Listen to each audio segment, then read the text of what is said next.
صلاة الله وسلام على معلم الإيمان صلاة الله وسلام على معلم الإسلام رحماك يا رب العباد رجائي ورضاك قصدي فاستجب لدعائي Poslanik sallallahu alaihi wasallam kaže: vjera je savjet.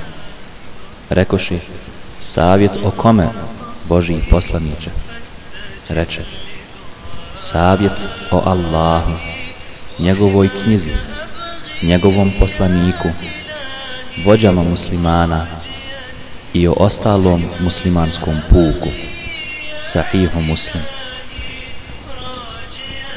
Savjet je veoma bitan segment ove vjere, kao što i poslanik sallallahu alejhi ve sellem kaže: vjera je savjet. Poslanik je čak uzimao zakletvu od pojedinih ashaba, pored šehadeta, namaza i tako dalje, da će davati savjet svakom muslimanu.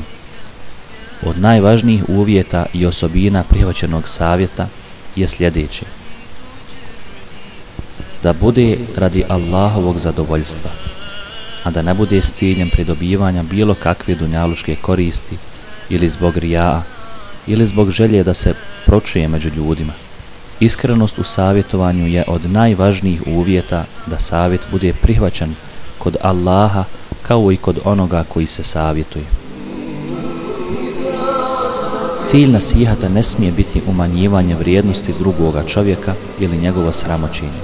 Zbog toga savjetnik mora objasniti onome kome daje savjet da ga voli u ime Allaha dželle šanehu i da je cilj tog savjetovanja donošenje koristi njemu.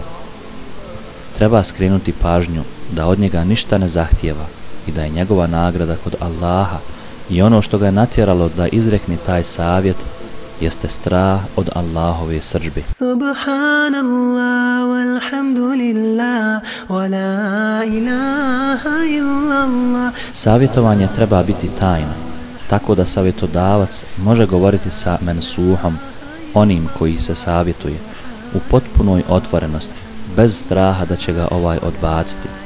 A ako bi ga savjetovao pred ljudima, tada bi ga obuzeo ponos u griješenju i time bi savjetodavac bio šejtanov pomoćnik protiv svog brata. Rekao je uzvišeni: na put gospodara svoga mudro i lijepim savjetom pozivaj i s njima na najljepši način raspravljaj. Gospodar tvoj zna one koji su zalutali s njegova puta i on zna one koji su na pravom putu.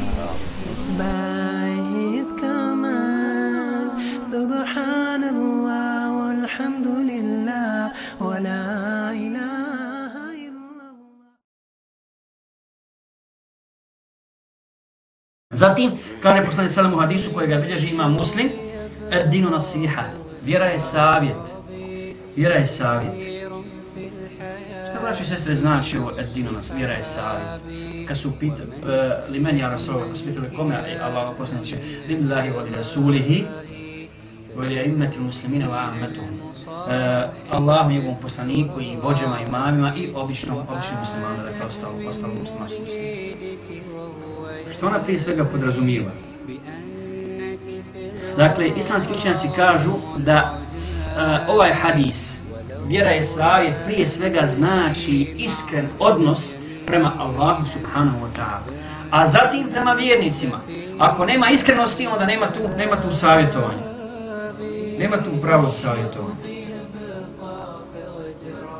Znači da muslimanu i muslimanki u svakoj situaciji želiš dobro, a želiš ono što želiš i samom sebi. Rekao je Džabir ibn Abdullah radijallahu ta'ala: zavjetovali smo se poslaniku sallallahu alejhi ve sellem, dali smo bej'u poslaniku sallallahu alejhi ve sellem da ćemo klanjati namaz, davati zekat i nasihati svakog muslimana. Nasihati svakog muslimana. To je nasihat, ne samo riječima. Brat ili sestre nešto nisu kako treba uraditi, pa stalno potežeš ga za rukav, znaš, boj se Allaha, nije to tako, boj se Allaha. Ne, to nije, to je jedan dio nasihat, jedan mali dio nasihat.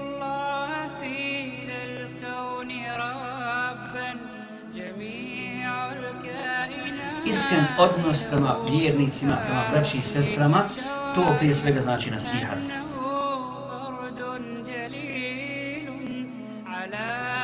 I da ti, znači, a kad ima iskrenosti, onda ima i brige za njihovo stanje kompletno, za njihovu vjeru, za njihovu dunjaluk i ahiret.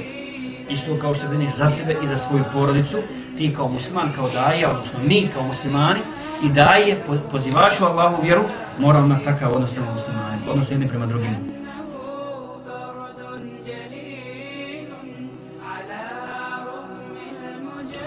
Spomenut ćemo opet šejhul Islam ibn Tejmiju koji kaže jedna od najvećih vrsta ibadeta jeste nasihat.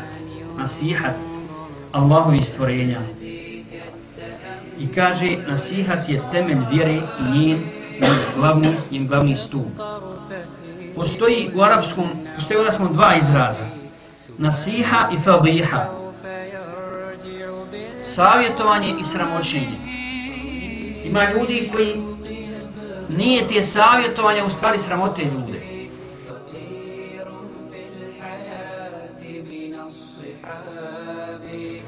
Dakle, nasihat uvijek podrazumijeva savjetovanje u 4 oka, u tajnosti. Onaj ko ljude upozorava javno, on ih ne nasihati, on ih sramoti. Sramoti, dakle, iznosi neke njihove mahane, nedostatke i tako dalje. I to javno pred ljudima. Gdje si ti večeraske? Nemate na jasiju, nemate u džamat. Čovjek ostaje samo blehne pred masom ljudi.